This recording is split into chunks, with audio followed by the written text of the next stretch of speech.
میرے بھائیوں، محبت دل کی وابستگی، روح کا میلان، اس کو کہا جاتا ہے۔ دل انسانی جسم کا بادشاہ ہے۔ جو چیزیں دل میں پنپتی ہیں، جو خواہشات دل کے اندر قرار پکڑتی ہیں، سارا وجود وہی کرتا ہے۔ انسان کا پورا نظام اسی دل کی فرما برداری کرتا ہے، لیکن ہوتا یہ ہے کہ نہ چاہتے ہوئے بھی، سمجھ بوجھ رکھتے ہوئے بھی، چیزوں کے مضر اثرات سے آگاہی رکھتے ہوئے بھی بعض اوقات دل ایسی چیزوں کی طرف میلان کرتا ہے جو بڑی نقصان دہ ہوتی ہے۔ انسان کے وجود کا بھی، اس کی روح کا بھی، اس کے باطن کا بھی وہ چیزیں بہت زیادہ نقصان کرتی ہیں، لیکن انسان ان سے بعض اوقات نجات نہیں حاصل کر پاتا۔ مثلا سب کو پتہ ہوتا ہے کہ ہرس، لالچ، ہوس یہ کوئی اچھی چیز نہیں۔ اللہ تعالیٰ اگر ضروریات کا رزق عطا کر دے اور ضروریات پوری ہونے لگ جائیں تو بہت اچھا ہے، لیکن نہ چاہتے ہوئے بھی بعض لوگ مال کی ہرس میں، ہوس میں، لالچ میں مبتلا ہو جاتے ہیں۔ یہ محبت دن بدن بڑھتی چلی جاتی ہے۔ وہ خود اپنے آپ سے کئی دفعہ سوال کرتے ہیں کہ یا دل تو نے تو ایک دفعہ یہ کہا تھا کہ بس میری ضروریات پوری ہونے لگ جائیں، 2 وقت کی روٹی چلنے لگ جائے، بچوں کے اخراجات نکلنے لگ جائیں، سر چھپانے کو ایک مکان مل جائے تو کافی ہے، اب تو کدھر نکل گیا۔ لیکن بہت سارا اس سے بڑھ کر اللہ نے فضل کر دیا، خواہش سے بڑھ کر عطا کر دیا، لیکن کہیں ٹھہراؤ نہیں ہو پا رہا، دل روک نہیں رہا۔ روز مال کی محبت، مال کا لالچ بڑھتا چلا جاتا ہے۔ یہ اس قدر زیادہ نقصان کرتا ہے کہ نبی کریم صلی اللہ تعالی علیہ وسلم نے ارشاد فرمایا کہ دنیا کی محبت ہر گناہ کی جڑ ہے۔ یعنی لوگ سمجھتے ہیں کہ معمولی بات ہے کہ میرے دل میں مال کی محبت بیٹھ گئی ہے، لیکن یہ بڑا گہرا مرض ہے۔ بعض لوگ کہتے ہیں نا کہ یہ مرض آ جائے تو اس کی وجہ سے 70 مرض اور بھی لگ جاتے ہیں۔ تو یہ دنیا کی محبت وہ مرض ہے، مال کی محبت وہ بیماری ہے کہ جس کی وجہ سے سینکڑوں امراض پیدا ہوتے ہیں، حلال حرام کی تمیز اٹھ جاتی ہے، رشتوں کا تقدس پامال ہو جاتا ہے، بہن بھائیوں کے رشتوں میں دراڑ آ جاتی ہے۔ لوگ اس مال کی محبت میں مبتلا ہو کر خونی رشتوں تک کو بھول جاتے ہیں۔ تو اگر محبت کو صحیح رستہ نہ ملا، یہ محبت الہی اور محبت رسول صلی اللہ تعالی علیہ وسلم کے خوبصورت عنوانات کی عادی نہ ہوئی، تو پھر یاد رکھیے گا کہ مال کی محبت تو پورے طور پر اجاڑ دے گی، اندر کو تباہ کر دے گی۔ ایک دوسری محبت بڑا نقصان کرتی ہے، وہ ہے شہرت کی محبت۔ میں چاہا جاؤں، میری شہرت ہو جائے، لوگ مجھے جانیں، کوئی ایسا طریقہ اپناؤں جس کی وجہ سے دنیا کے اندر فیمس ہو جاؤں، لوگ میرا نام لینے لگیں۔ آپ یقین کریں، سوشل میڈیا کے اوپر بڑے بڑے وزادار، بڑے بڑے باریش لوگ، بڑے بڑے اچھے اور اچھی قد و قامت اور اچھا نام رکھنے والے لوگ فقط مشہور ہونے کے لیے وہ حرکتیں کرتے پھرتے ہیں کہ کوئی بھی سنجیدہ آدمی دیکھے تو شرم سے اس کی نظر جھک جاتی۔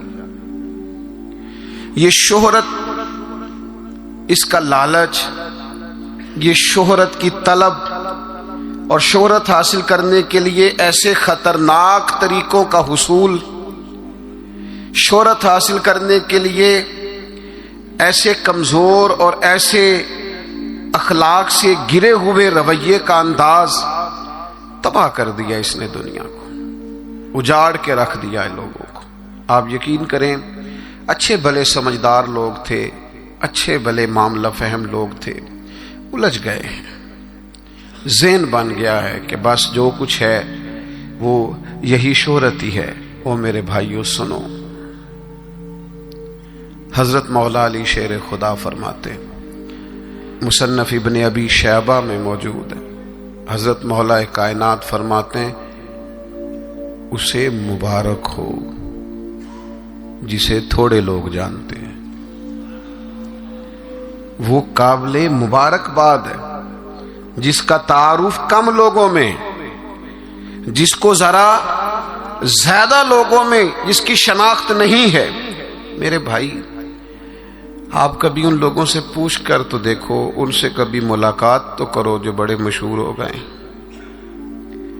कभी उनकी तन्हाई में उनके पास तो बैठो, उनसे पूछो तो सही। इस शोहरत के सबब से उन्हें कुछ ऐसे काम भी करना पड़ते हैं जो वो करना नहीं चाहते। उन्हें कुछ ऐसे रस्तों से भी गुजरना पड़ता है जहां से गुजरने का कभी उन्होंने सोचा भी ना था।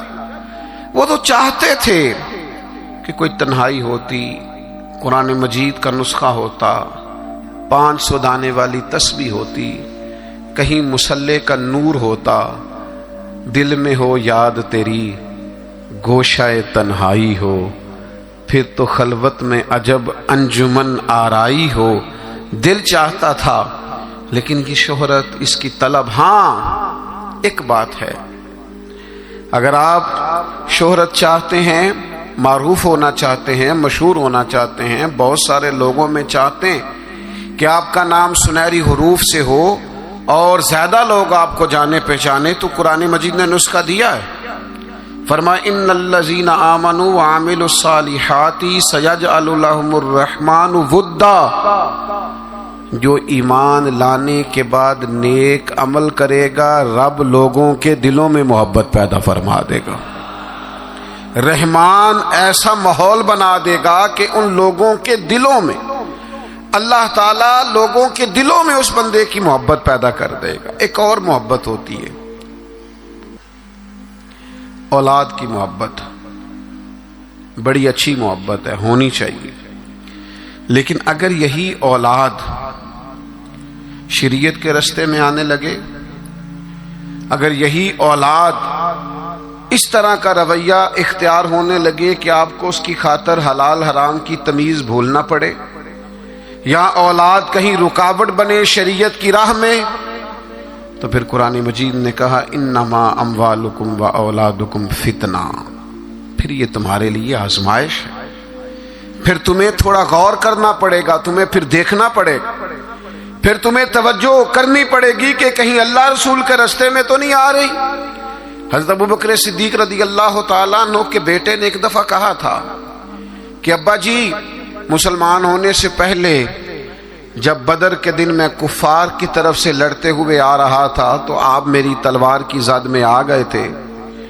मैं आपको कत्ल कर सकता था, पर मैंने बाप समझ करके छोड़ दिया। तो सैयदना अबू बकर सिद्दीक फरमाने लगे, बेटा तो अभी कलमा नहीं पढ़ता था, तूने मुझे बाप समझ के छोड़ दिया। अगर तू बदर वाले दिन मेरी तलवार के नीचे आता तो मैं तुझे कभी बेटा समझ के माफ ना करता, दीन का मुखालिफ समझ के कत्ल कर देता।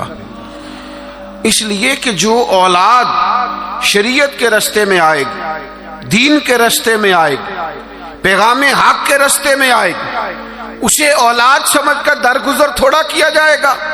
मेरे अजीजों, वतन की मोहब्बत भी कभी गालिब आती है, इलाके की मोहब्बत भी कभी गालिब आती है। इंसान जहां पैदा होता है, जहां जवान होता है, जहां वक्त गुजारता है, जहां उसके अहबाब होते हैं, जहां उसकी दोस्तियां होती हैं, जहां उसके ताल्लुकात होते हैं, वो मोहब्बत भी कभी गालिब आती है। लेकिन याद रखना, सारा कुछ ही मक्का मुकरमा में मौजूद था। वहीं पैदा हुए थे सहाबा, वहीं दोस्तियां थीं, ताल्लुक थे, रिश्तेदारियां थीं। लेकिन जब पता चला ना कि महबूब को मदीना पसंद है, तो फिर किसी ने भी वतन से प्यार नहीं किया, मोहम्मद अरबी के शहर से मोहब्बत फरमाई है। आप इन सारी मोहब्बतों को गिनते जाएं, वो दौलत की हो, वो शोहरत की हो, वो इख्तदार की हो, وہ اولاد کی ہو، وہ محبت آپ کے لیے وطن کی محبت ہو، یہ ساری محبتیں قربان کی جائیں گی۔ لیکن اگر کسی محبت کو حاصل کیا جائے گا تو وہ اللہ رسول کی محبت ہے۔